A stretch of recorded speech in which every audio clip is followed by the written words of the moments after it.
All right. So, to everyone joining, hello everyone, and welcome to our second midterm recap session for revenue management today.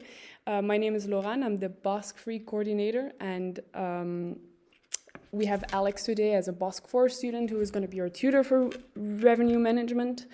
Just quickly introducing our committee. We're officially an EHL committee since this semester. We provide material for students. We give Q&A sessions like today's session, all done by students for students.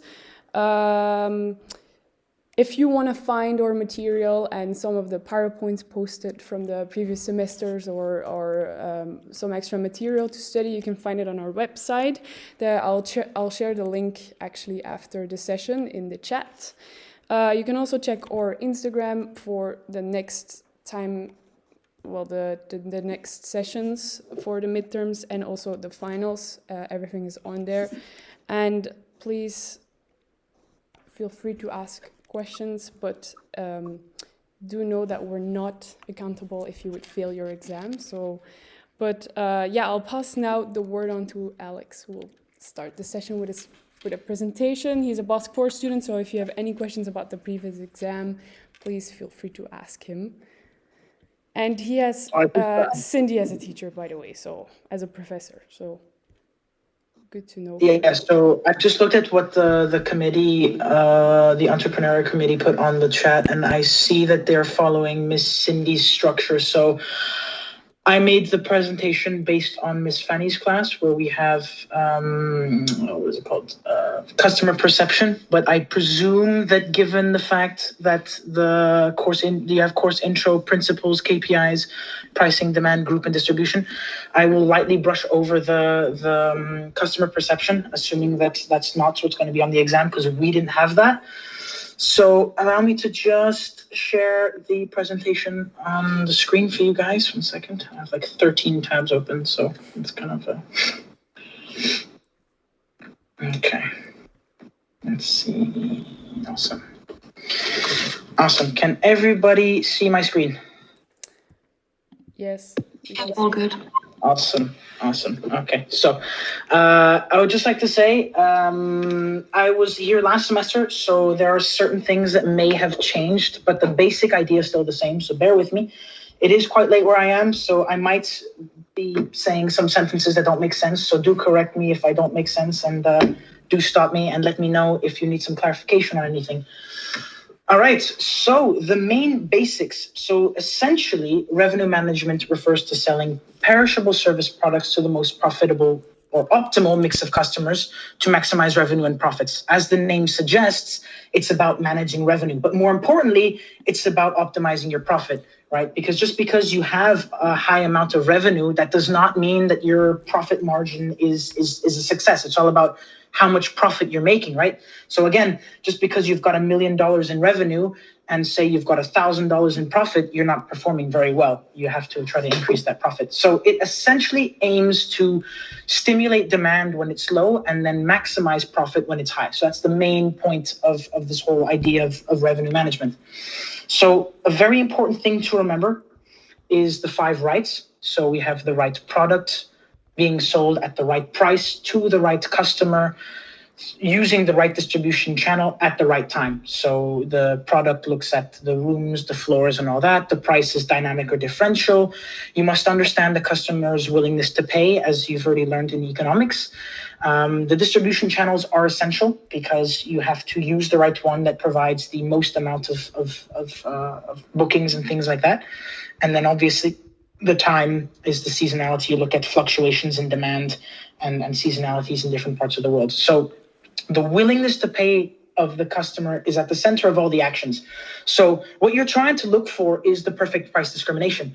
So essentially, a customer's willingness to pay is how much money they're willing to invest into a given service. And what you want to do is you want to try to make them pay their willingness to pay. Because what you're trying to do is you're not trying to let them have too much customer surplus. What you're actually trying to do is increase your producer surplus. If you remember what economics is, you're trying to make the customer willingness to pay their price to pay. And that's how you can increase or maximize your revenue. So Our revenue management must be able to predict demand by segments in order to use dynamic pricing based on price discrimination. So essentially, you're looking at changing your prices in terms of seasonality and such, looking at the customer's willingness to pay. The main conditions you need to know, again, this is also very important. You need to know the conditions in which revenue management works in, and it works in a fixed capacity with a perishable inventory, where demand fluctuates, where you also have the ability to forecast or sell in advance, in other words. You must also have segmentable markets. So again, a segmentable market or a segment is essentially a group of people that have similar characteristics. So a segment could be families, or another segment could be business, right? Business people are a different segment and have a different willingness to pay and different expectations to a family. You must also have a high fixed cost and a low variable cost structure. And finally, you must address the competition. That's one of the main things that is essential in the revenue management, because obviously you're competing in an open market, right? So you have to also change your prices in accordance to what the competitors are putting out. The main problems of revenue management there's mainly three. First of all, it's the multiple night stays, the length of stays, because obviously you can segment just because you have a higher rate for a specific type of guest, that doesn't mean that they're the most profitable, right? For example, you can have a business guest staying for 2 nights or 1 night, in that case, for $250, or you can have a couple that stays for 3 nights but pays $100 a night. In that case, the couple is more profitable because they bring you a total revenue of $300 as opposed to a revenue of $250. So multiple night stays or lengths of stays is a condition that must be looked at. Another problem is the multiplier effect. You must look at ancillary revenues, because oftentimes companies look at revenue management and think that it's just the pricing of the room and that's how it works. But no, you have to also consider ancillary revenues. So things like F&B or spa. So you can see a little diagram on the bottom right, where here you've got one type of guest segment that's got very little ancillary revenue, and you've got another guest segment that's got very, very high ancillary revenue. So here you're looking at, okay, the ideal one is the ideal customer is not the one with the highest room revenue, but the one that brings a total amount altogether. And of course, an important thing is the booking lead time. So you're looking at the time of booking in reference to the check-in date. So again, the aim is to increase profitability instead of increasing utilization. So you're looking at maximizing total expected revenue or profits. The main structure is you demand forecast. So you forecast the demand, you optimize, so you look at your strategies, then you implement controls such as LOS or MAX or CTAs, and then you track your progress. So you evaluate. And after the evaluation process is done, that's when you can start recording or looking at the feedback to see if what you're doing is working. So we're going to move to the first chapter, or the second chapter in this case, which is the 80 KPIs. So key performance indicators are essentially indices that hotels can use to measure how well they're performing. So you've got the basic ones, which are ADR, occupancy percentage, and RevPAR. So ADR, we all know that, total room revenue divided by total number of rooms sold. And so once you know ADR, occupancy, and RevPAR, then you can look at maybe Revpatty, which is not what I had last semester, but it seems pretty straightforward. It's revenue per available time interval, which looks at the average rate or price range times the occupancy rate. So again, if it's revenue par, if it's something to do with revenue per available something, then you know that it's the average rate multiplied by another variable. Other KPIs that we have are total room revenue per available room, or total revenue per available room, which essentially sums up all the revenue factors you see in order to see overall performance. Then you have the revenue per available customer, the revenue per available room. So these are all internal methods to evaluate performance. So these are all things that you look to see the performance on a property level. So what that means is that you can compare maybe revenue per occupied room or RevPAR through a yearly basis or a monthly basis or year to date to look at how well you are progressing. Later on, you look at efficiencies. So these are also different methods that hotels can use in order to measure how well they're meeting goals. So if you look at rate efficiency, for example, it's essentially looking at the indication of ADR achieved against the benchmark. So you can look at the transient ADR versus the best available rate ADR. You also have the room type efficiency, which is the indication of a specific room type ADR versus total room ADR or against the optimal benchmark again. You can look at sellout, which is essentially how many times in a year or how many times the hotel was sold out over a certain period. And then you can look at channel efficiency, which is the relation between the rates achieved from a distribution channel versus the overall average rate. So this is essentially letting you know from an insider perspective to see how well your hotel is performing. Then you have the external indices, which are the MPI, the ADR, and the Revpatty indices. So market penetration index is essentially looking at the occupancy index from rooms division management in BOSC 2. So here you're looking at how your occupancy compares to the market. So you've got your occupancy over your comp set's occupancy. And then you multiply that by 100 in order to get a number, an index out of 100, really.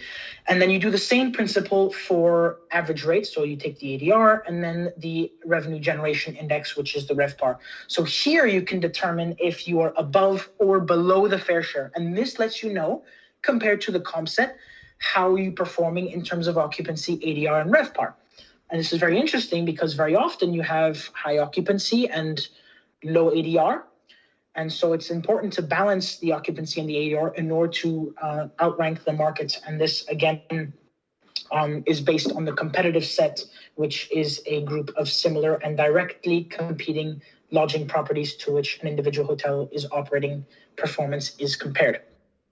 So we will try to brush over chapter 3 because seeing as how on the exam, I don't believe it's on, but I put it there just in case, so we can look at that very, very briefly if you guys want to. I have pricing at the end.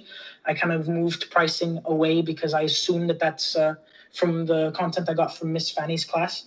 I saw that it was there instead. But essentially, customers' perceptions of RM is looking at the idea of fairness, right? Revenue management uses a combination of demand-based and competition-based pricing. And again, the real question here is how can you determine if a customer thinks that a pricing is fair, right? And the importance is to try to meet that fair perception, because if a customer perceives their price to be fair, they're more likely to return. And so fairness is based on reference prices. So they compare prices with one another. So they can look at memory of past prices, competition prices, substitute prices. So if you're looking at the hotel industry, for example, if you go to, I don't know, President Wilson in Geneva, and you look at a suite there, you will probably compare to Hotel des Bergues and other hotels in that area that offer a similar experience. And by doing that, you can then determine on whether a price is fair or not, whether something is overpriced or not. So the whole idea of fairness is that a customer thinks that they are getting a good deal out of it, really. So the main ideas in customer perception is that you have the reference price, which price sensitivity increases if the price increases relative to perceived alternatives. So again, you're more price sensitive if your price increases compared to alternatives. You have the switching cost effect, which essentially looks at if you have to give up something, you are less sensitive to price. So think of this as maybe the airline industry, right? If you're looking at Star Alliance and you convert to One World, well, if you're in Star Alliance, you have a certain membership program that you're in. And if you change, hence a switching cost, you lose all your privileges in Star Alliance when going to another company. So this means that some people are less sensitive to price and are more likely to stay if they have something to lose. The difficult comparison essentially looks at differentiating. So if you are less sensitive to price when you are very different from things that are comparable. So it again emphasizes the importance of being different, right? If there's nothing to compare it to, you've got no reference, therefore it's hard to determine if the price is fair. You have the price quality, which again looks at people believing at a high price. So high quality equals high price, and you're less sensitive to price there. For example, if you're looking at a car and you're comparing two different cars, I don't know, between a Bentley and a Porsche, if the difference is $5,000, it seems very little because it's already something that's high quality. So you're looking at that and you're assuming, okay, it's a high price, it's $100,000 car, but it's high quality, so it's worth the price. Otherwise, you have four more effects, which are the expenditure effect. So you're more sensitive if the expense takes a greater portion of your available budget. You have the shared cost, which is common like in buildings in Switzerland. If you live in an apartment in Switzerland, certain places you have to pay electricity for the whole building or water for the whole building. And because you're paying a small portion as opposed to the whole thing, you tend to be less price sensitive. You also have the fairness effect, which buyers are more sensitive to price when it is outside their fair range. This is a bit more difficult to quantify, but the little formula on the bottom explains it a bit better. So you're comparing your outcomes and your input compared to your partner's or a friend's outcome and their input. So what I mean by that is if you and your friend pay $150 to rent a room, right? If you get 25 meters squared, but your friend gets 50 meters squared, you're going to assume that as being unfair because you both put the same amount, your input is the same, yet your outcomes are different. And so that is a way to better look at the fairness effect and to better understand it. Finally, you have the framing effect, which is looking at the positive and the negative perceptions are not equal. The greatest example I can show you for that is assume you have two different types of companies that produce milk, okay? One company says this milk is 10% fat, and the other company says it's 90% fat-free. You're more likely to go for the fat-free option, even though they're both the same product. You take something, a situation is worse when it's framed in a loss rather than a gain. So because you're saying 10% fat, you think that it's a bigger loss than 90% free. So here you're most likely to go for the free. So again, frame effect looks at how things are presented, really. And again, consumers may see demand pricing as unfair because when demand is higher than the reference price, this price may have come from a lower demand. So again, some people might take a reference price of the same hotel when demand was lower and use that as a reference price. And some customers might see demand-based pricing as unfair, right? If you have 50% occupancy and a customer uses that as their reference price and they compare it to when you have 90% occupancy, well, your price changes, right? But if they use that as the reference price, then they will feel that they're not, they will have a low perceived value. They'll feel that they're not getting a lot for the increase in rate. And they may not also see the hotel providing a more value at a higher price. So again, it violates dual entitlement, which is not what we had in BOSC when I was there last semester. But the main thing about dual entitlement is consumers are entitled to a reasonable price and firms are entitled to a reasonable profit. So again, dual entitlement is, it's got to be fair on both sides. So if you increase prices to maintain profit, it's considered fair. But if you increase prices to increase profit, it's unfair. Because here you're not getting a reasonable profit. You're trying to essentially you're trying to increase price only to increase profit, and that is always going to be perceived as unfair. So again, increasing prices, what you can do is decrease transaction similarity. So you customize products, you add physical and non-physical characteristics to differentiate higher prices. So for example, between a suite and a deluxe room, you have better amenities, you have a larger room, you maybe have a better view, and these are all characteristics that could justify a change in price.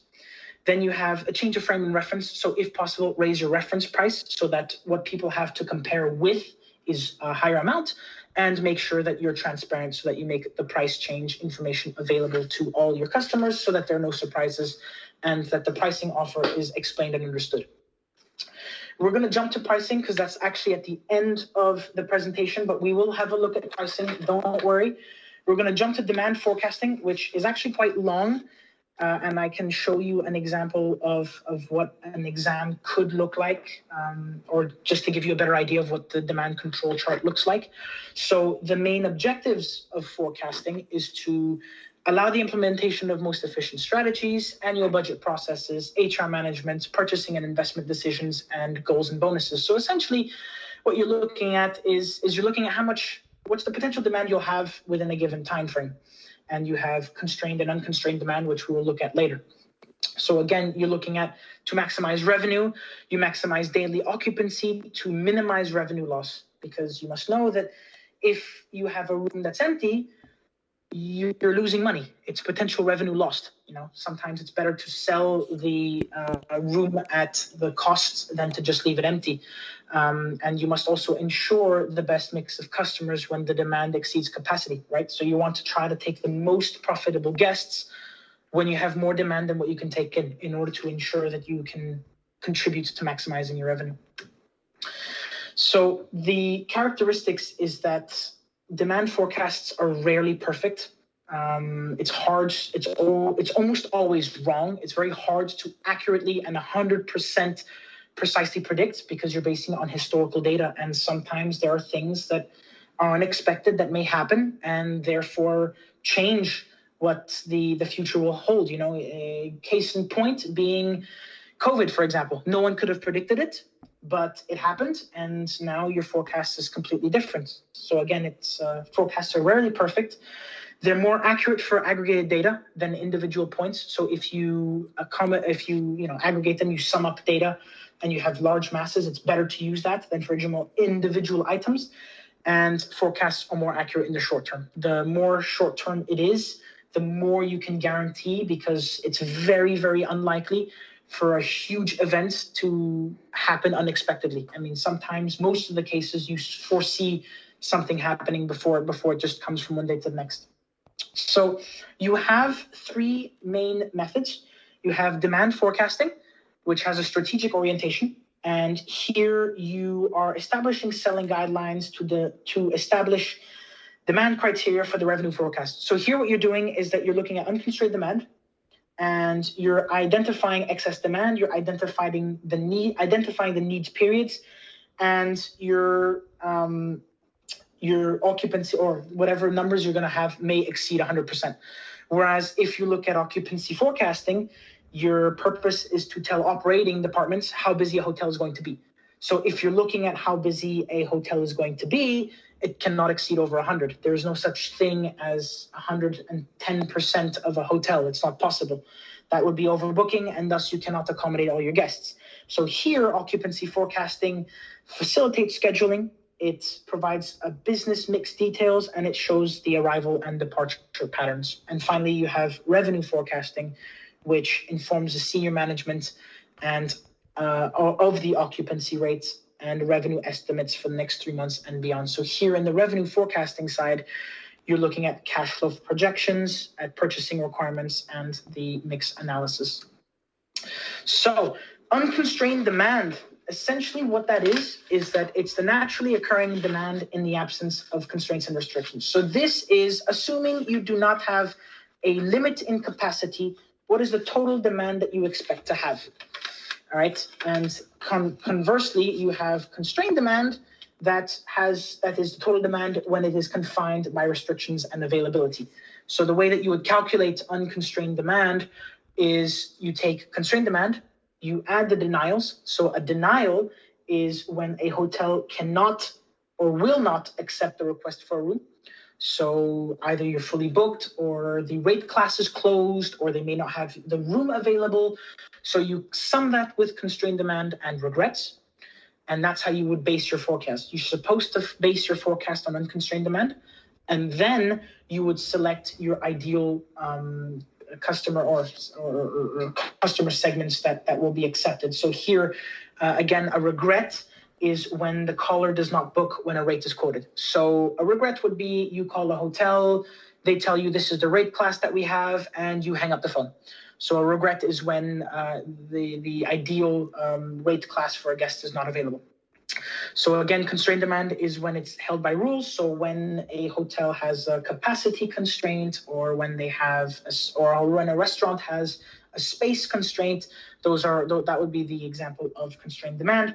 And it is also important to look and address variations in demand. So consider the time of day, the season, and the week of day, because oftentimes days of the week have an effect on what your unconstrained demand will be.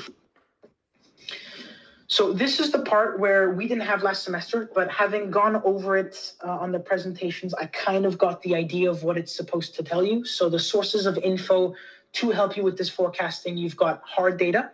So hard data is looking at anything that comes from a database or from your STR reports or any stats or surveys. So here you're looking at past data, you're looking at room nights booked, you're looking at daily cancellations in order to kind of use those numbers to create the potential forecast. But at the same time, you have to accommodate soft data, which from my understanding is any information that is not on the system. So what that could mean is it could be your own intuition or your own knowledge about the local area. So what I mean by that, it could be you're considering the weather, or you're considering roadworks, or you're looking at local events, certain things that a computer cannot quantify for you. So an example would be, I don't know, if you're in a tropical country and you have lived there for a long time, you would know more what the weather is like and how to better use your knowledge in order to predict the demand forecast. So again, there's certain things that a computer can't tell you, and that's why you have to compare the two. So the main tasks of a revenue manager is to monitor the booking pace and the occupancy. So you're looking at the actual versus the forecast.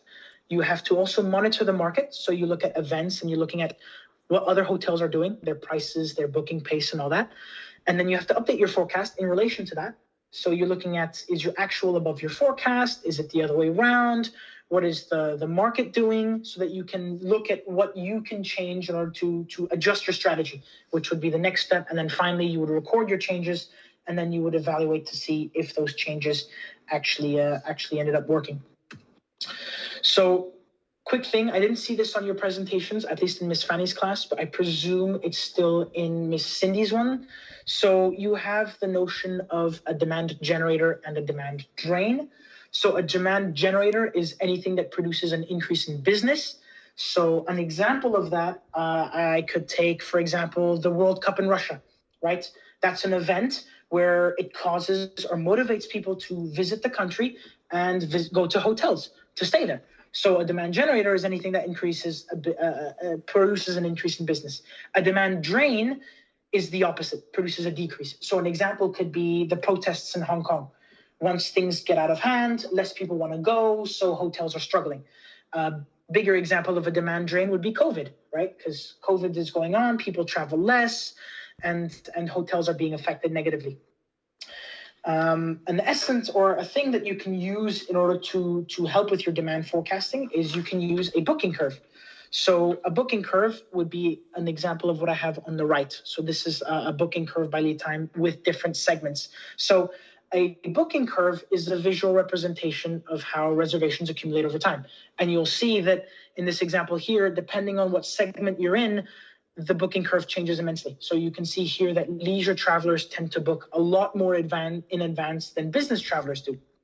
And this tends to accumulate 6 to 8 weeks of data. And here you can look at past bookings to see what you can expect to have on a given day. Another thing you can do is a pickup. So a pickup is the number of requests you will receive between a specific day and the day of arrival. So an example of this, if I can just share my screen so I can show you my Excel, and you can maybe have a better visual of what the pickup matrix would be.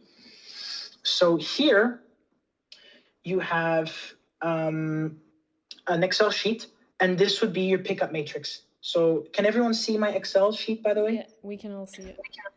Okay, awesome. So here would be an example of how you would use your pickup matrix. So you have the average booking curve, which is just the sum of every single date that you have, right? Every single time you have a deep date before arrival, 0, and all that. And what you do is you look at how many arrivals you will have between a given day and the day zero. So in this example, we are taking the date of where we have 157. So here you're looking at this date right here on the 29th, okay? And here you have a average booking curve of 157. So that's what your accumulation of the booking curves will be over time. So here you start with 9, and you're seeing that slowly on this, in these cells, you're increasing in the bookings. So you're looking at how your bookings accumulate over time. And your pickup matrix would essentially take the difference between this date, a specific date, and the date of arrival. So here you have 148. So this 148, what it's telling you is that between 35 days from now and the day of arrival, you will gain 148 bookings. I hope that makes sense. But what you do is that you're essentially telling yourself, well, in this pickup matrix, I forecast that I will have 148 bookings increased. And then you can use this to therefore create your arrival forecast that you can see here. So these yellow cells refer to these ones here. And so what you're trying to determine is, I predict with this pickup forecast that on the 3rd of August, I will have 153 people checking in on the day of arrival, or the day minus arrival. So what you're doing here is you're taking your date before arrival, your reservations on hand, and then you're accumulating the pickup. So you're using your pickup matrix in order to determine more or less how many bookings you're supposed to have on a given date. So this is how the pickup matrix would work. This would probably be an example of what you could expect in the midterm. We had a question like this, not directly the same, obviously, but a question about the pickup matrix. So it's important for you to know how to do this and what it means. Awesome. I hope that makes sense to everyone. I don't have any questions, so I hope everything makes sense. Back to the presentation. Give me a second. So yeah, so the pickup forecast, you need the matrix, and it's very, very accurate in the short run. And it's used to forecast transient demand. And then I see that your class has had this occupancy forecast, which essentially looks at ensuring the most profitable mix when demand increase is greater than supply, and you're looking at projected arrivals and projected length of stay. So rate control with demand control chart. So it helps you decide when to change the rate based on an expected demand. And you have 4 main steps. So what you do there is, your first step is to calculate the forecast for each day. Then you have to calculate the forecasted occupancy percentage or occupancy rate. Then you have to determine your trigger points. And then you make rate recommendations or rates to close or keep open eventually, and then create the best available rate, or the BAR. I have an example on the Excel as well to show you guys what it looks like. The main weaknesses with that is that it combines all demands together. So it lumps all the demand segments together. And it is very difficult to develop triggers, because how do you know what occupancy percentage will make you change rate? I did put a question mark here because it says on Miss Fanny's presentation, it says that it does not consider LOS. But on the Excel sheet, I have an example where DCC uses LOS. So I don't know if that means that you guys will not have LOS with DCC, but I would just make sure that you understand how to do it with length of stay, so that you can, we actually got a bonus point question about that in class on length of stay and all that. So it's quite important to know how to do it. So with this demand control chart, you can determine when you have certain restrictions. So these restrictions will be telling you will better help you create or attract or keep the most profitable segments. So you have the minimum length of stay, which means that in order to accept a booking, a guest needs to stay X amount of nights at minimum. You have a maximum length of stay, so it's a limit on how long they can stay. And you tend to do this before high demand, so that during high demand, you can have people that tend to stay longer, because when the demand is high, you want people to stay longer to pay more.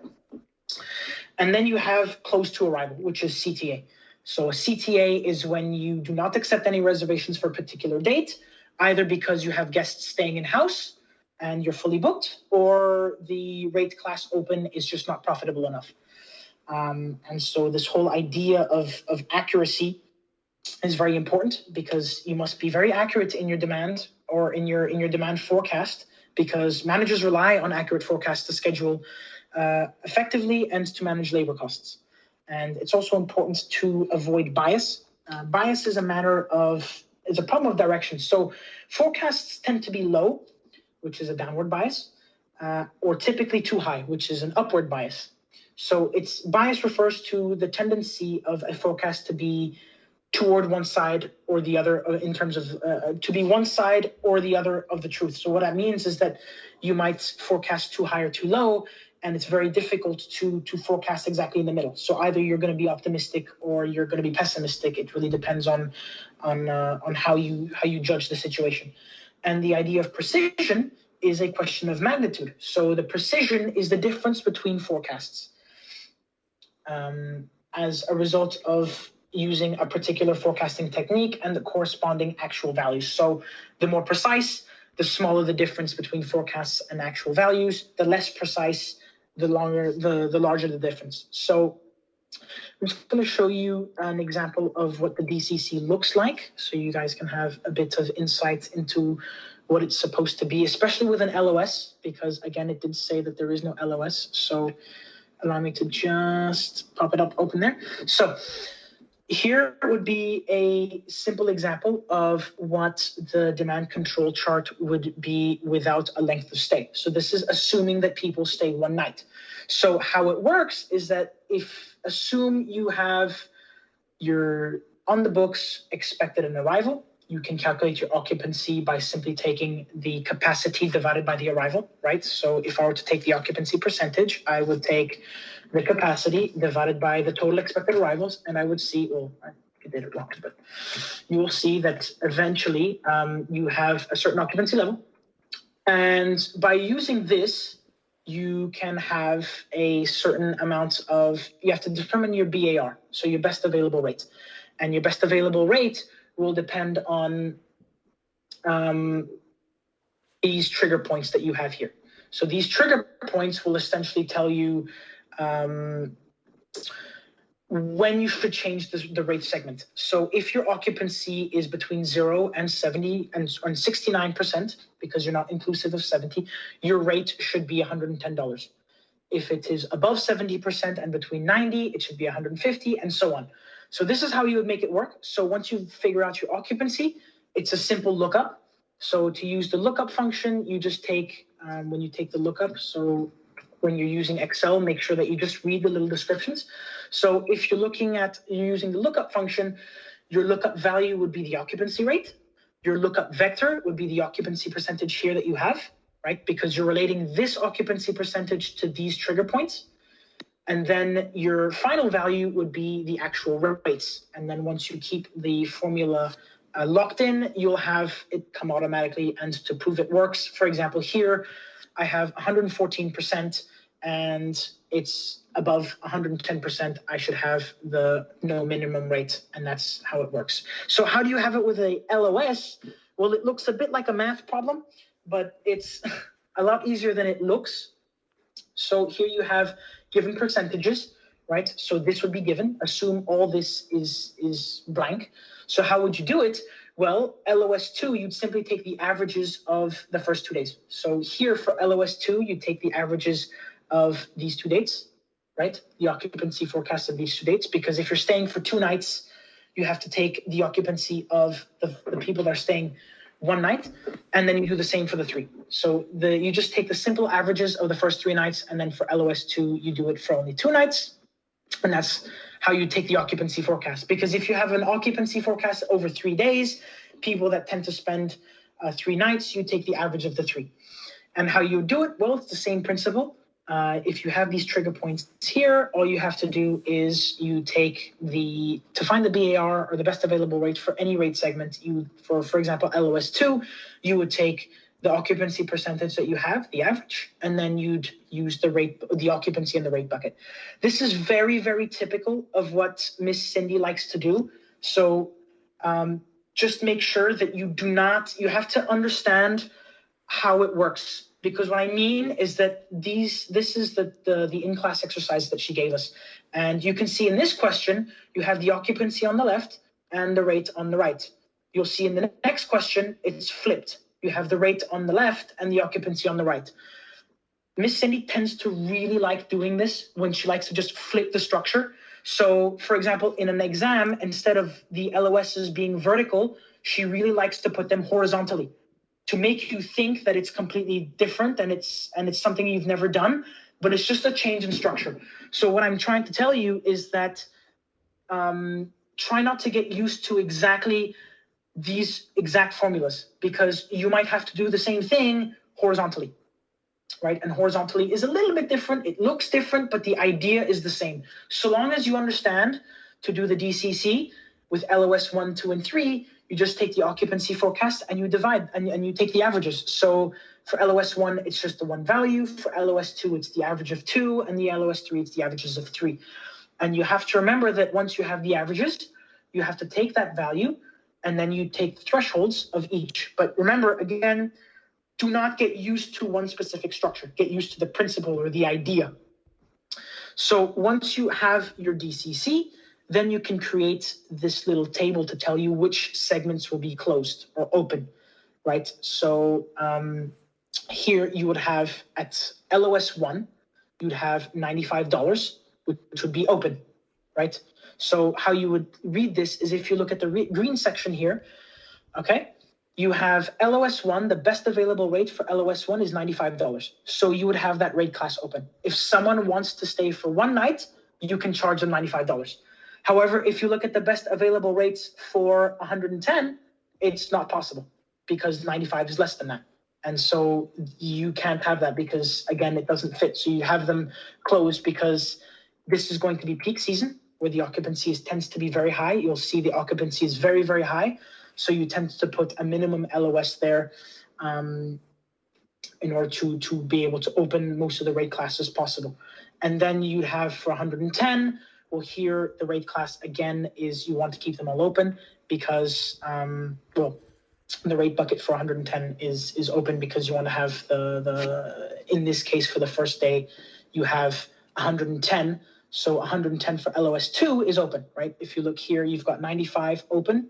So if 95 is the best available rate, you'd want to be able to sell for more than that. And then for LOS 2, it's at 110, but LOS 3 is closed because the best available rate is greater than the segment. So you'd close that and so on. So how you'd look at this and to determine what rate classes are open for given LOSs, how you'd look at the demand control chart is you just look at the best available rates and compare them to the trigger points to determine which segments you're going to keep open and which you're going to keep closed. So again, I can't stress this enough.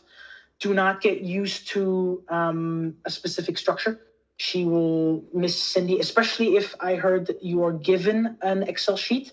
So just make sure that you understand how this works and not copy and pasting the formula from one Excel to the other, especially if it's open book, because again, she will most likely give you the same thing in a different looking format just in order to trick you, but the idea will be exactly the same. All right, next chapter. Hang on, let me open my share tray again. Okay, awesome. Sweet. So that's how the DCC works. And then finally, you have the ways to measure the accuracy of the forecasts. So you have MAD, MSE, and MAPE. MSE is very rarely used. The mean squared error is very rarely used, but the main two are the mean absolute deviation, which is the MAD, which measures how large deviations are on average. So it takes the absolute difference. So you have the formula up here. So you take the actual minus the forecast divided by the number, right? The n, the number n.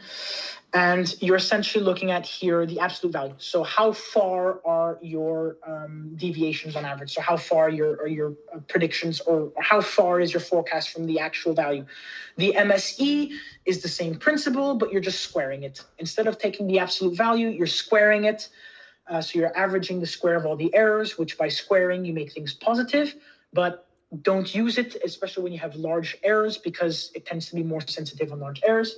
And then you have the mean absolute percentage error, or MAPE, and that is very, very useful because it tells you how large deviations are on a percentage basis.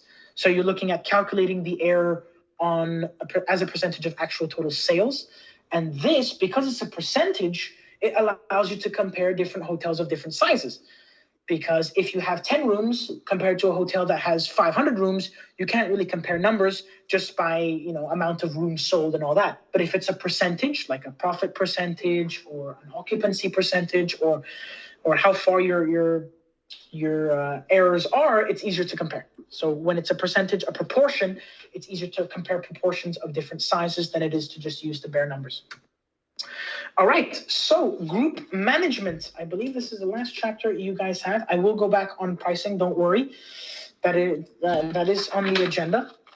So group request management. So a group is defined by a booking of 10 or more rooms. So if it's a wedding or a business conference or whatever, you tend to have 10 or more rooms. Otherwise, it's not considered a group. And normally in a group, your reservations are locked in a discounted rate and so far in advance that demand for the rooms in question and demand-based rates for them are difficult to determine.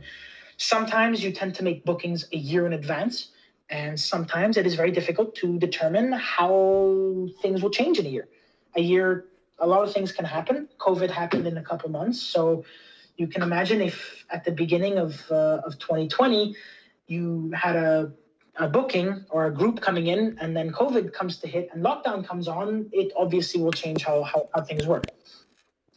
So you have SMERF, which are social, military, education, religious, and fraternal. These are just types of groups that you tend to have, but there's also business groups and all that. It's important to know or to understand the concept of a non-yieldable business. So a non-yieldable business is once a price has been determined, the price cannot change if the demand fluctuates a lot. So if, for example, you have a booking in June and you agree $150 a night, if for some reason there's a huge pickup in demand, you cannot change that rate. And so non-yieldable businesses tend to be a bit of a hassle for hotels when they're booked in advance because, again, things can change very, very quickly. A room block is defined by portions of rooms put aside for the arrival of a group. So you put on your property management system, you're going to put 10 rooms on block for this one group, and that's what a room block is. An attrition clause is when, I think we've all learned this in room division management, but to refresh your mind, it's when a group does not live up to their booking, they normally pay a compensation. However, depending on the contract that is drafted, there are certain groups that can cancel certain rooms without paying a fee. And this is an issue for hotels because if you have blocked rooms a year in advance and you have rejected some potential customers because you have the rooms blocked and then the group cancels the rooms, it's difficult to sell those rooms again because now they're in your inventory, but you have already rejected people and told them you're full. So very careful with attrition clauses. Those are things that are very important to draft in a contract if you're a hotel owner or you work in a hotel. And then you have the notion of booking outside the block, which you want to tend to avoid.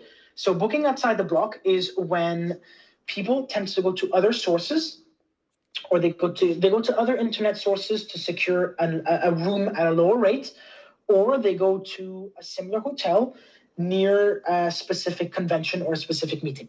So if you have a meeting at the President Wilson and you see that the Hotel de Bergue is cheaper, you book at Hotel de Bergue, and that's potential lost business. And so their main stages of bookings, you have long, mid, and short terms. So within these different stages, you have different targets. So in long-term targets, you have groups, you have tour operations, you have airline crews, right? Airlines, they fly very often. So you tend to have long-term contracts that are drafted long in advance. And you have medium tour decisions, which are looking at within less than a year, so 6 months to a year prior to a revival, and then short-term is less than 6 months. So you have different types of groups that come in, but short-term and mid could be more like business conferences, and long-term could be more like mass conventions and things like that. So again, within these stages, you must allocate the room rate. You got to take care of the cancellation and all that in order to ensure that you maximize the most revenue when taking the group. So the main advantages of group businesses on revenue management: it's often early, so it helps you shift the booking curve, and therefore you can start raising prices because you can hit the thresholds a lot faster. So you can start looking at hitting those higher market segments or the market prices. It also can represent a lot of revenue. So again, it is important, as in revenue management, to also consider ancillary revenue. And groups often tend to spend a lot on F&B and things like that. The main disadvantages is they can be non-yieldable. So rates tend to be lower, and if there's a huge increase in demand, your rates stay the same.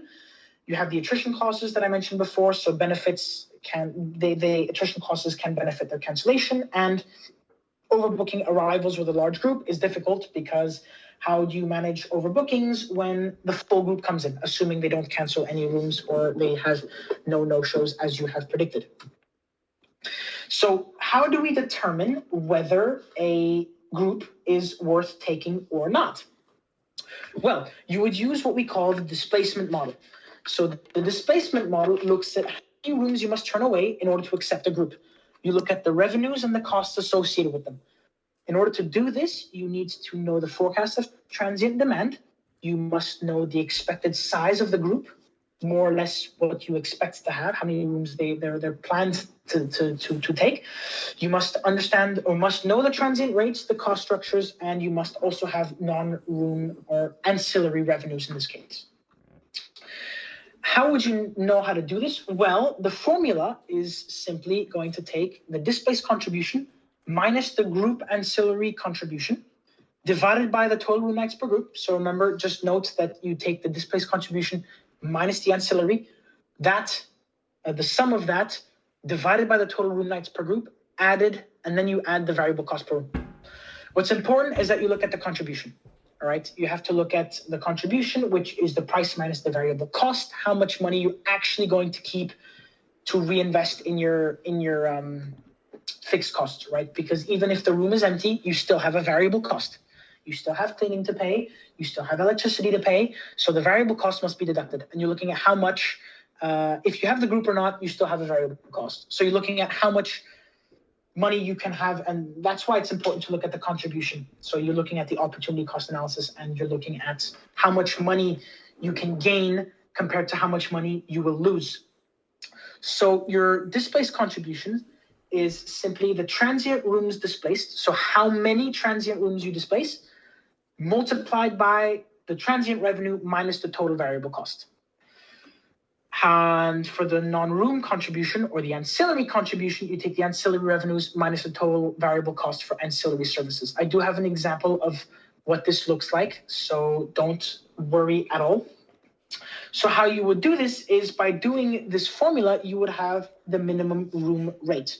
So what this minimum room rate is essentially tells you what is the amount, the minimum rate that you have to charge the group in order to break even. In order to tell yourself, okay, if I charge them X amount, I will make no loss or gain from displacing a group of transient guests. So let me just pull out an Excel sheet so I can show you guys what that looks like. 1 second. Okay, awesome. Okay, this is a bit, 1 second, just give me a second.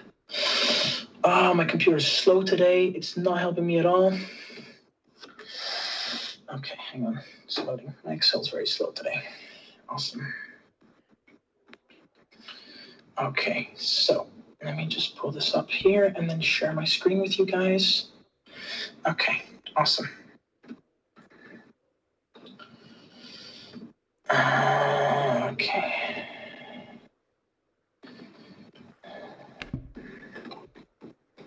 So here in this example, okay, how you would do the displacement contribution analysis is that here you are given things like capacity, ADR, variable cost per room, and revenue. So you have your occupancy forecast, and the question tells you that a group wants 23 rooms blocked for 3 days. So you have your occupancy forecast here. You take your group request, you sum up how many rooms you have. You then sum up the occupancy forecast with the group. So you look at what's your total occupancy. Afterwards, you determine the transients to displace. So you sum up how many rooms to displace. And then you find your displaced contribution. So how you would do that is you take the ADR, the variable cost, and the contribution, right? So you take the contribution and you multiply by the total rooms to displace, right? Remember the formula. And then how do you find the ancillary contribution? Well, the ancillary contribution is simply the revenue. There's the total ancillary revenue, which is written here, right? 2,760 in additional F&B revenue. So that's your ancillary revenue, minus the variable cost for those ancillary revenues. So you see in the question here from the group with variable cost of 65%, and then your total is 966. And then afterwards, what you do is that you simply plug in the formula. So you take the 2,480 minus the 966 divided by the 69 plus the variable cost per room, which is 20. And so this minimum rate tells you that for every room the group takes, you must charge them at least $41 in order to break even. If you charge them $50, you are making profit. If you charge them less than $41, you're making a loss. So here, this actually tells you, again, how much you should, what's the minimum you can accept, and then whatever you can make from this, any markup you can make above that is additional revenue, is additional profit. So that will be very, very useful for you, and it's a great tool to determine whether you can accept a group or not. We were given a question on this in the exam, I believe, that looked a bit more like this. But it's the same principle, it's the same concept. The most important thing is to read the questions. And then if you read the questions and you break it down, it becomes very easy to determine. Just remember the steps. You have to find your unconstrained demand, determine your constrained demand, how many rooms do you displace, and then you can use the formula to determine your minimum rate. Okay, back to the presentation. We're going a bit over time, so I apologize. I tend to talk a lot, so I'm sorry about that. Okay, can everyone see my screen again? Sweet. Okay. All right, everyone can see my screen again? Yes? Yep. Awesome, thank you. So that's how the displacement model works. A couple bits of bit more vocab here. A group wash is essentially the difference between contracted and blocked rooms. So essentially what a group wash is it represents the number of rooms that the hotel does not believe the group will use. So you may have 100 rooms contracted, but the hotel might think you're gonna only use 90. So the group wash would be the amount of hotels that they can put back into the inventory to potentially sell in case you cancel. You have the main forecasting methods. You have 4 main ones. So you have past utilization. So you can use historical records. You can use other hotels and things like that in order to calculate your utilization rate. So your utilization rate is your actual arrivals divided by your tentative groups booking block. So you're looking at how many arrivals you have divided by how many rooms you've blocked for them, or your contracted room block. It depends on what your tentative groups room block or contracted room block is the same thing. You also can use the booking pace method, which is similar to transient forecasting, where you track group reservations and you build a group percentage on the booking curve. You can use sales estimate. Now, I looked at what Miss Fanny put on sales estimate, and she mentioned you use only the most likely, but for us, Miss Cindy gave us optimistic, most likely, and pessimistic. So she gave us the 3 outcomes. Either you overestimate, either you are pessimistic and you underestimate, or you give the most likely outcome. And if you're using your sales estimate method, you take the value of the optimistic plus the most likely times 4, plus the pessimistic, and you divide all this by 6 to come up with a sales estimate forecast. I don't know if you guys use optimistic or pessimistic, but Miss Cindy taught us this last semester, so I put it in the presentation just in case. And then finally, you have the combination forecast, which is a weighted average of the all previous three. So you would maybe put perhaps 50% on past utilization, 20% on booking pace, and 30% on sales estimate.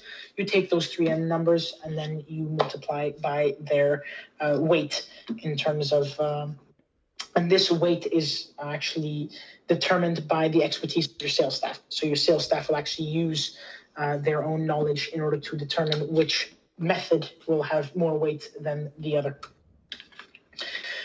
Measuring sales successes.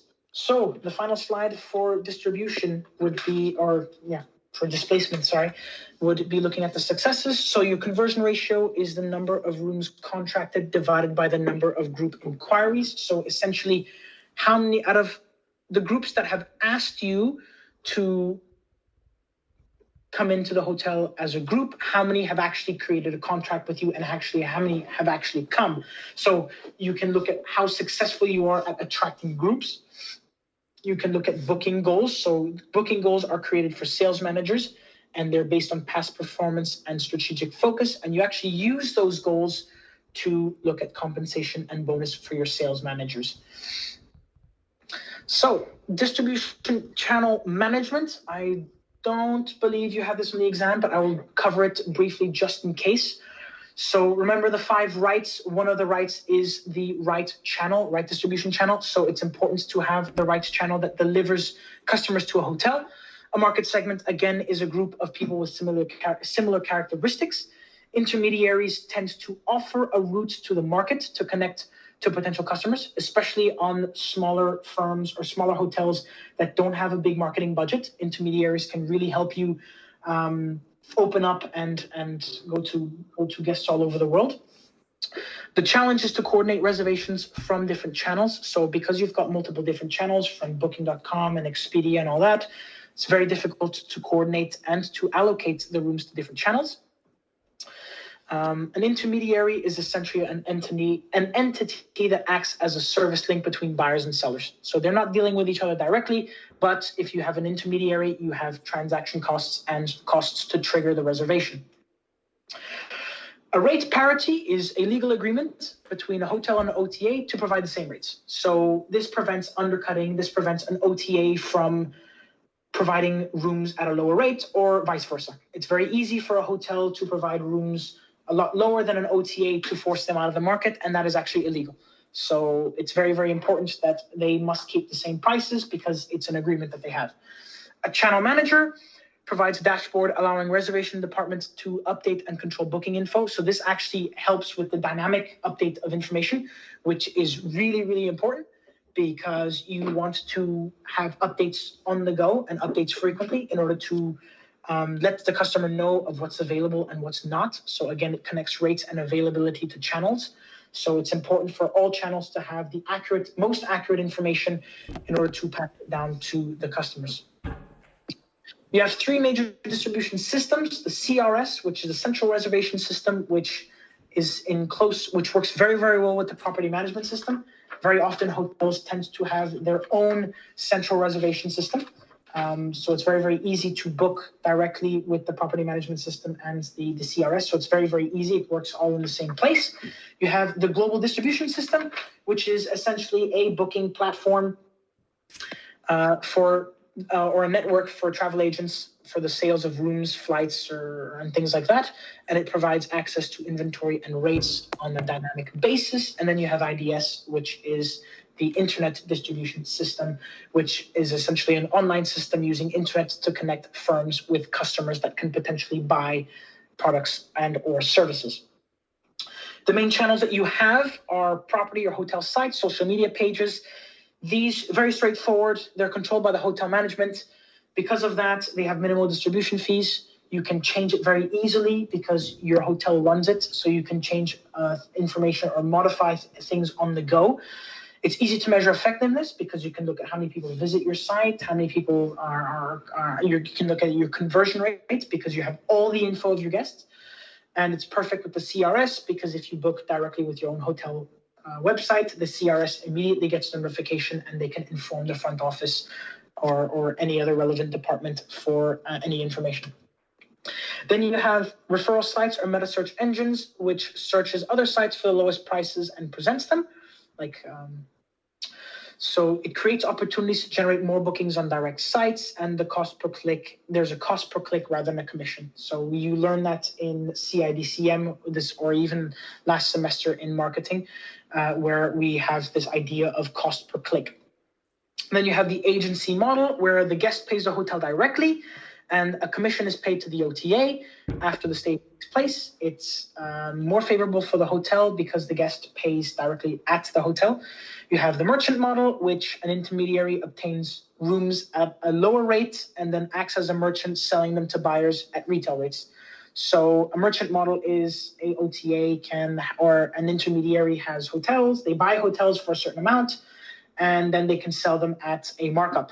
It's beneficial to hotels because your rooms are sold, and if the OTA doesn't sell those rooms, it doesn't matter for the hotel. They've already sold them off to someone else, so they've kind of made money there. And then you have OTAs, which are, of course, things like Booking.com or Expedia, which are the main source of bookings and impose price parities. And customer analysis is limited because if a customer gives their information to an OTA, the hotel cannot access that. So specific characteristics or things that the specific things to attract the guest, only the OTA has that. So it's kind of a downside for the hotel and for the hotels. Next, you have the net ADR yield. So essentially, that is the percentage of normal or standard room rate realized after removing main distribution costs or channel costs. So how you determine the net room rate? You take the standard ADR and you simply subtract the distribution channel costs. To find the net ADR yield, you take the net room rate and you divide it by the standard ADR. So here you have an example on the bottom of a diagram of how it works. So here, for example, it goes to show you how big the difference is if you have selling costs of $10 with a room rate of $199.99, your total revenue would be $18,000 or $19,000. If you have a selling cost of $40, your net revenue or your selling costs, your total revenue would be a lot less. So that shows, or that emphasizes the importance of choosing the appropriate distribution channel and one that either has the lowest selling cost or the one that brings you the most revenue, really, has the best combination of selling costs and popularity. So now we're looking at the conversion rate. So these are different ways that you can determine the success, right? So you have the conversion rate, this is looking at distribution channel intelligence. So how many visitors make a booking? And so how many you can look at, again, this is more towards the website itself, but in order to calculate the conversion rate, you take the number of bookings and you divide it by the amount of unique monthly visitors. Unique because it's possible that the same person visits the website more than once, and you don't want to have double counting. So you take individual people, unique people. So just because you visited the website 3 times, you're only counted once. It's also important to look at customer engagement time, how long they spent on your website to see how long you've actually got their attention for. You look at abandonment as well. So abandonment is how many people just abandon the booking or how many people leave the page. And very often you have a lot of abandonment when personal detail. Apparently, 26% of people opt out when they're asked personal details. 21% opt out when they're asked for payment details. So essentially, it's important to look at how many people actually leave your website. Then the final 2 are traffic patterns and booking patterns. So these are, again, 2 last final ways to look at which distribution channel is the most effective. So traffic patterns, you look at what people visit the most and at what time. So you can look at maybe emphasizing on Expedia because the majority of your guests use Expedia. So you look at traffic patterns and you look at what channel is used the most. And then booking patterns, and this is very similar to traffic patterns, but this is essentially when do people tend to book and what they tend to book with. Factors to consider when evaluating costs and benefits by channel. The main ones are commission costs on P&L, because obviously Each channel or most channels have a commission, so it's important to consider that because you don't want to pay too much commission for not enough in return. You look at variable marketing and reservation fees by channel. So again, you're looking at how big they are. You're looking at ancillary spend analysis. So how many out of the guests that come out from a specific channel, how much do you make from ancillary revenue? Lifetime value analysis. So you see on the bottom right, there's a simple example of what the lifetime value is. And that literally essentially looks at returning guests. So how many times a guest comes back. Flow through analysis, which is essentially, it's a bit of a hard one, but it's looking at calculating the amounts that flows through, which is essentially cost I've lost my sentence already. So essentially, this is looking at the weight, and what you're looking at is when you're looking at flow throughs, it looks at the amount that goes to the GOP and ultimately earnings before interest. So it's a bit of a difficult concept to grasp, this one, because costs by channel vary greatly. One method that can determine that is actually looking at the flow through method, but we didn't actually have that in the exam. And we didn't actually go into that in detail. So I don't know if you guys have looked at that. Then you look at conversion to direct channels and then revenue to cost ratio by marketing channel, again, to determine which one is the best. Again, successful strategy is looking at sustainable profit streams. So you're looking at long-term revenue generation, not short-term revenue generation. That's very, very important. And the main ways that you can, again, look at having these sustainable profit streams is to customize offers, to differentiate offers, to understand your guests, their preferences, to implement strategies, to invest to more marketing channels with the highest potential to bring ancillary revenue, because ancillary revenue can account for a lot of revenue. And then you estimate the return on investment on each channel, and that's how you can determine which one is the best to have.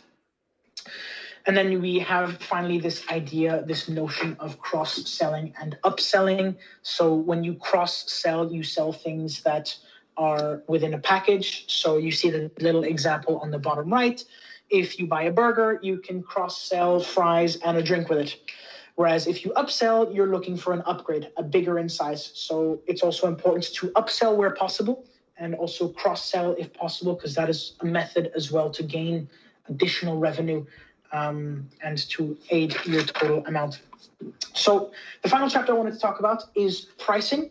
So I know that this was supposed to be put earlier, but because I saw that Miss Fanny's class didn't really look at that yet, I was a bit scared to include it, but it shouldn't take long. It's a very quick chapter. So essentially, pricing involves the understanding of competitive dynamics, variable cost, fixed costs, consumer psychology, and perception, brand value, demand curves, impact on profitability, and a heavy dose of common sense. So you have three main types, and you have a little table on the right to give you just a bit of to give you further information on how it works. But essentially, cost-based pricing, you're looking at the cost-plus method, target return pricing, break-even analysis, contribution margin, and marginal pricing. In RM, you don't really use cost-based. You tend to use competition and demand-based, because those are the ones that cost-based, you're assuming that that's just common sense. I mean, everyone uses cost-based, but because RM is more in-depth and looks at more demand, you're looking at these two final methods. So competition-based, it's similar to competitors. So you're looking at market averages, you're looking at trying to be above them, and you're looking at creating a dominant price in the market. So here you're trying to be ahead of your competition in order to have a competitive advantage. And you're also looking at demand-based methods. So you look at perceived value pricing, and customers' needs. So demand-based is really where revenue management has its sweet spot. So here again, you have a little table on the right to further give you more information onto how it works.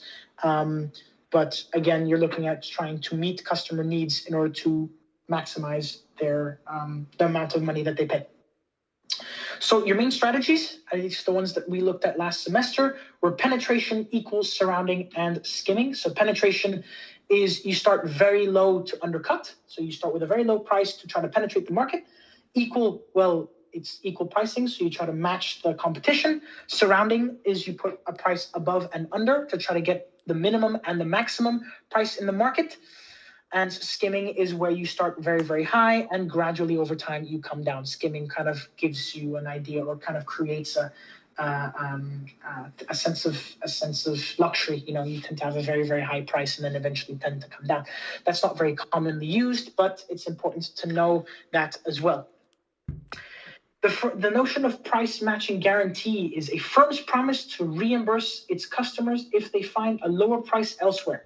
So again, it eliminates the incentive for underpricing. So say, for example, you find a hotel room for a bit less than what they have on their website, they will reimburse you the difference. And this is to eliminate the incentive for underpricing again. Firm guarantees price match to its competitor. Anti-competitive tactic warning.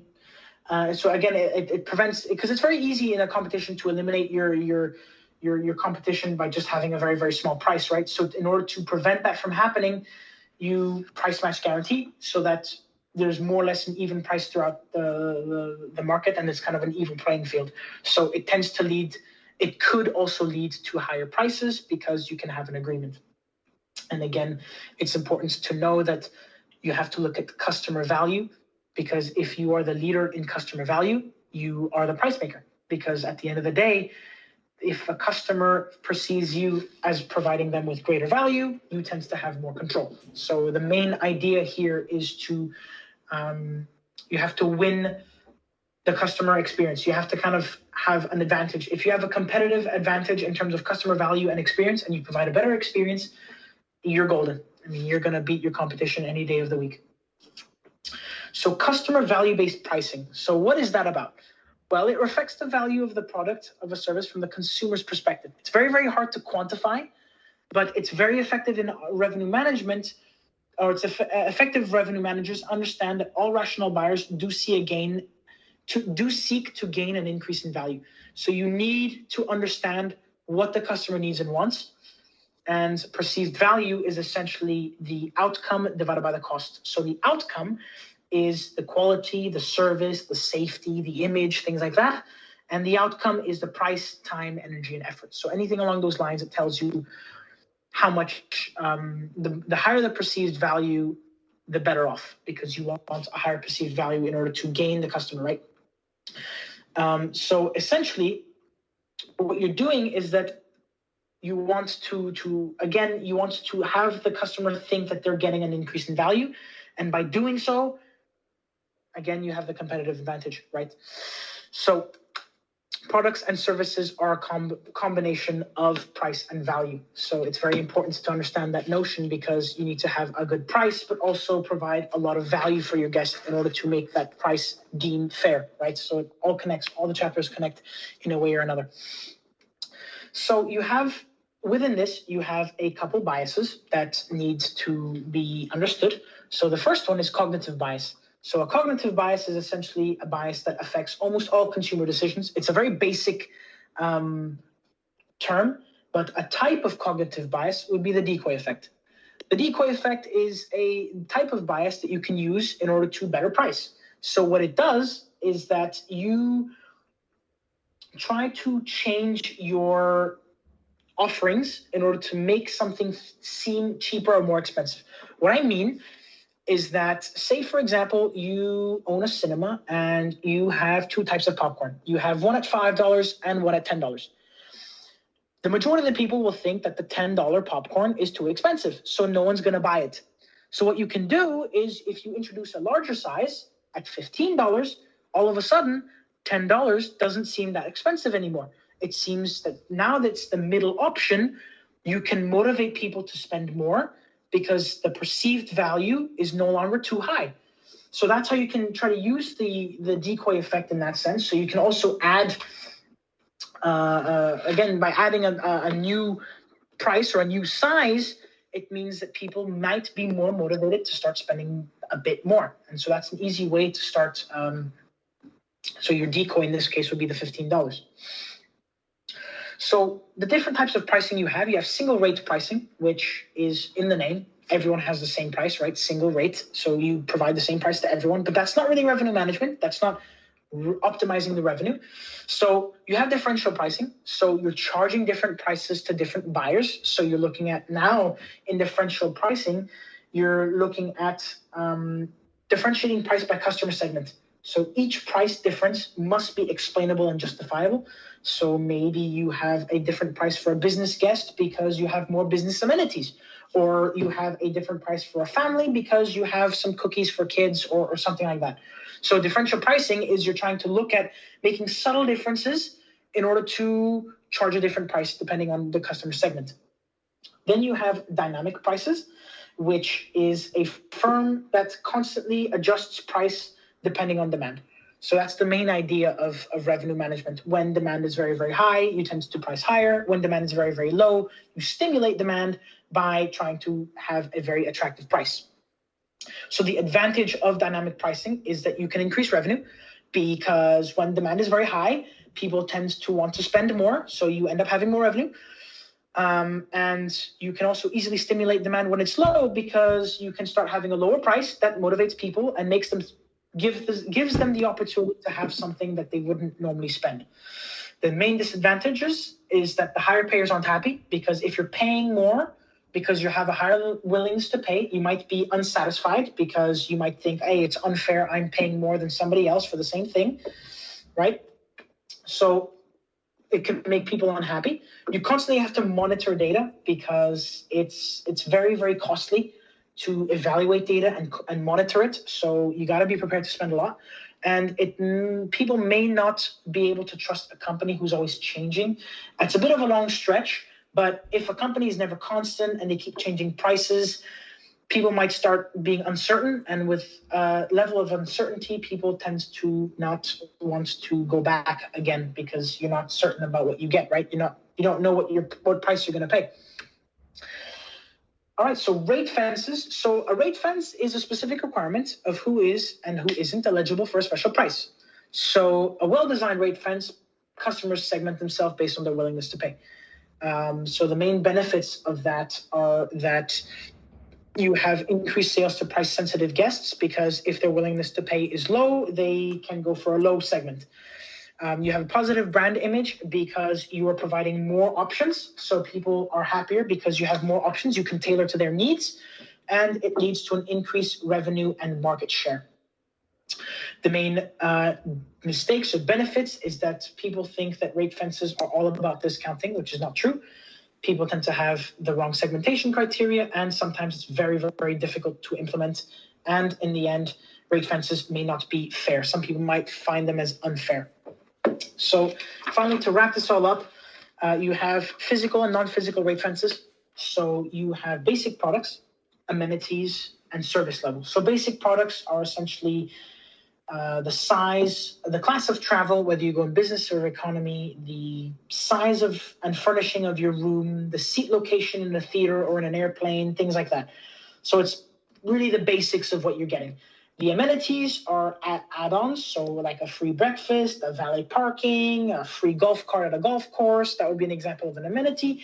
And then service level, the service level would be improved F&B selection, dedicated hotlines, a personal butler. So if you are someone that has a high willingness to pay, you're probably going to go for a butler. If you have a low willingness to pay, you're probably going to go for a smaller room with less furnishing, but you still have something that is tailored to what you want. And then finally, you have non-physical fences, which you have, it's a bit more complicated, but these are the transaction, consumption, and buyer characteristics. So your transaction characteristics are time of booking and reservation, location of booking, and flexibility of usage of the ticket. So whether you can cancel, whether you have to pay a deposit or anything. You have the consumption, which is the duration of use. So maybe an early bird in a restaurant or something like that. And then the buyer characteristics are the geographic location, the frequency, the volume of consumption, and the affiliation with group memberships and things like that. All right, that brings an end to our presentation. I know I speak fast. I know I'm probably quite boring, but this is just a recap. I hope. I admit it's a bit late, so my brain is a bit wired, but if you have any questions, do let me know, and I will try my best to answer them as best as I can. again, I appreciate you guys for being here and bearing with me. I wish you a very pleasant day. If you have any questions, please do not hesitate to contact me. I'll be more than happy to do my best to assist you guys. I know that revenue management is a bit of a complicated subject, but I know all of you guys are very smart, so you should pass it without any issues. But again, I wish you a very nice weekend. Thank you for paying attention, and I will be on for a couple more minutes to answer a few questions, but otherwise, have a pleasant weekend. Good luck for Monday, and ace the exam. Alex, where can we find this presentation? We are going to put it on the recap websites normally. Yes, and I'll share the link in this chat afterwards, and it's going to be up there. Okay, I'll show you the link right now. Just like you can find the recording on YouTube soon, and I'll also share this link. Yeah, hang on, let me just change.